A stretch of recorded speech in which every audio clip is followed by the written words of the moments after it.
Hi everybody. Today I'm going to read you a story called Everybody Worries by Jon Burgerman. It's a free book that you can download and look at the pictures on the internet. So you can send your parents a link so they can show you this while I'm reading you the story if you want.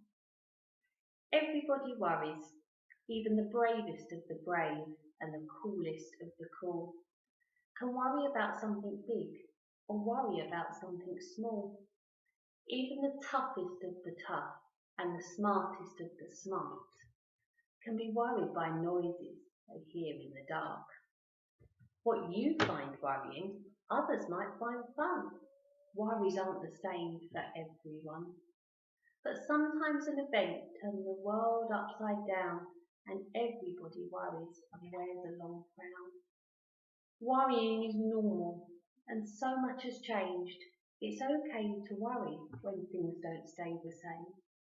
Your head might ache and your heart beat quickly, and worries rise like a wave and make you feel sickly.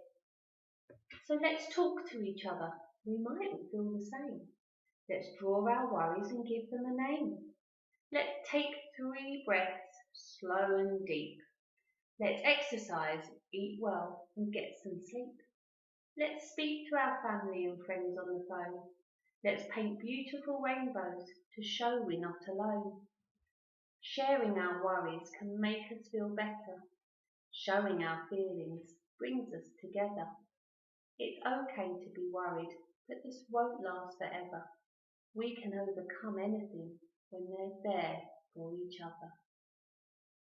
I think that's a lovely story, and I think it's a really important story at the moment because we are worried about what's going on with coronavirus and how we're all feeling. We're worried about our families, we're worried about our friends, we're worried about how things are changing and what might come next. Some of you might be worried about coming back to school, and I want to reassure you that we'll be there to help you. And there are people to look out for you and make sure that everything is done to make sure you feel as safe and comfortable as you possibly can when it's your time to come back to school. So I hope you have a look at that story, look at the lovely pictures.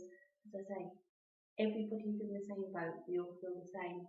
So that story is a really good way to just remind us it's okay to feel worried, we'll be okay. I'll speak to you all soon. Bye, fair love.